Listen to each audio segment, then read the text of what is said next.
narito na naman tayo para sa isang napaka-sweet, nakakapanabik at sobrang trending na love story nila Kalingap Jomar at Carla.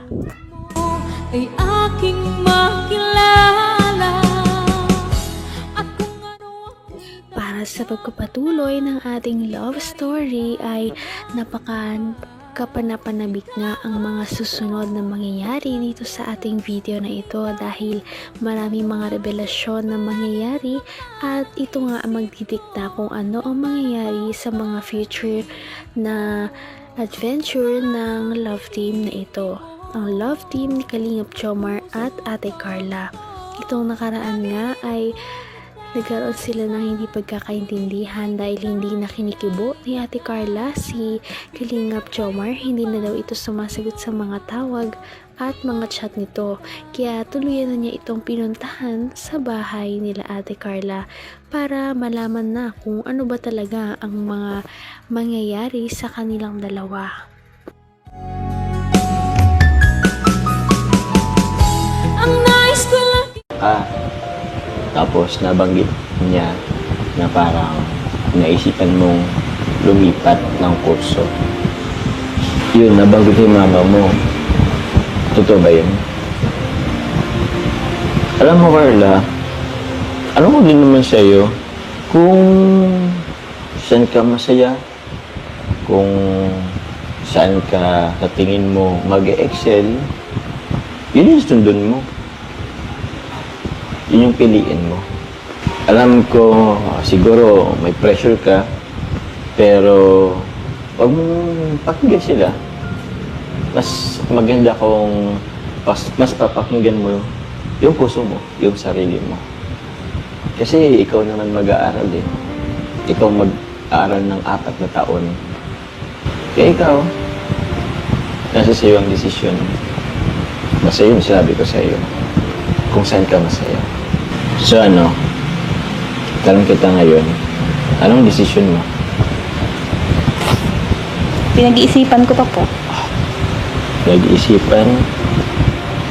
Pero, ano ba talaga? Kung ako, pag mong anuhin, ano ba talaga parang nasa puso mo? Yung pag-nursing ba or kasi nabagay sa akin, gusto mo mag-education?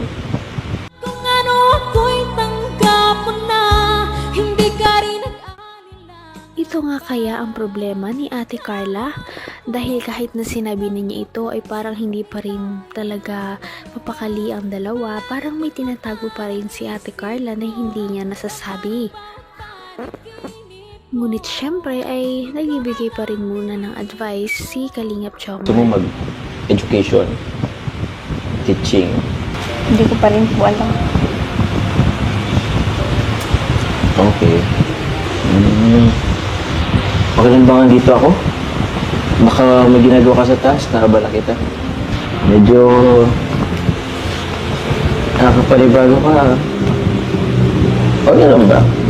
May nagawa ba akong masama? Ano naman po? Kaya naman, para kasing, alam mo yun, parang nakapanibago. Hindi ka naman ganyan dati. Okay ba tayo? Okay ba tayo?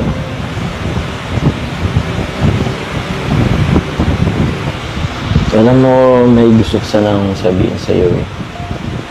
Pasensya na ha. Late na pero andito pa rin ako.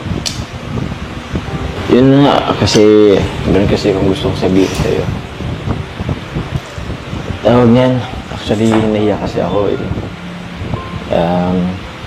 Gusto ko rin kasi malaman yung status natin dalawa. Gusto rin malaman kasi madami rin kasi nagsasabi.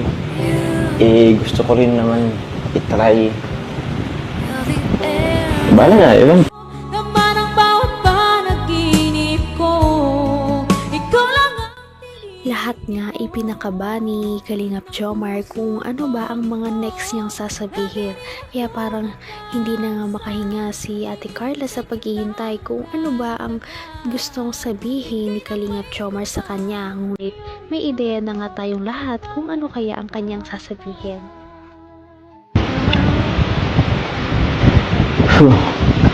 Kasi nga itong buwan ng August, hapon actually, Girlfriend's Day. Kaya nakabahan tuloy ako eh. Teka lang muna. Take lang po. Ha? Okay naman. Carla.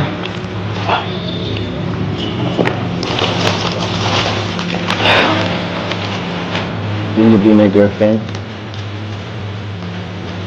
Ano po yun?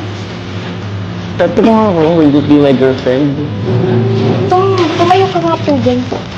O bakit? Seryoso ako. Tinatanong kita, will you be my girlfriend?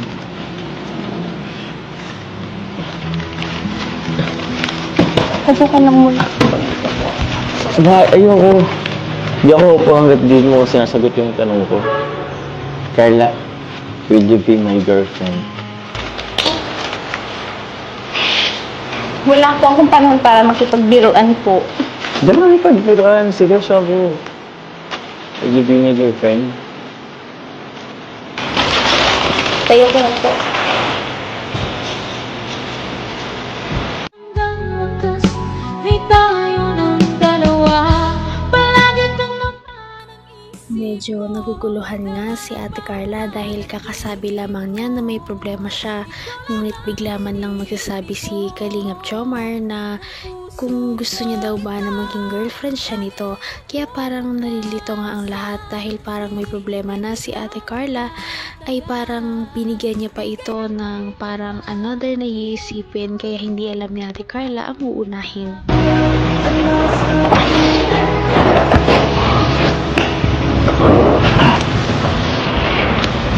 So na kaya, ano yung sagot mo? Alam niyo naman po yung sitwasyon ngayon, di ba? Saka hindi rin po ito yung tamang tanong. Ganun ba? Oo, naiintindihan ko naman. Kasi sana ha, sinubukan ko lang naman. Kasi dami ko sa nagsasabi. Tinawag ko lang. Pasensya na. Sorry. Pasensya na rin po.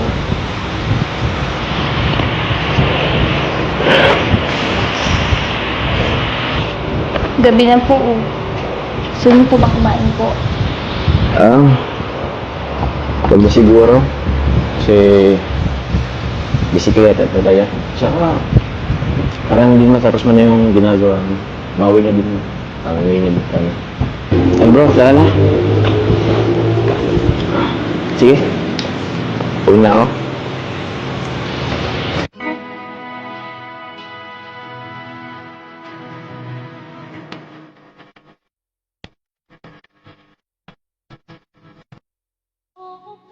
Nakakagulat man pero maintindihan din naman natin si Ate Carla kung bakit ganun ang kanyang nasabi.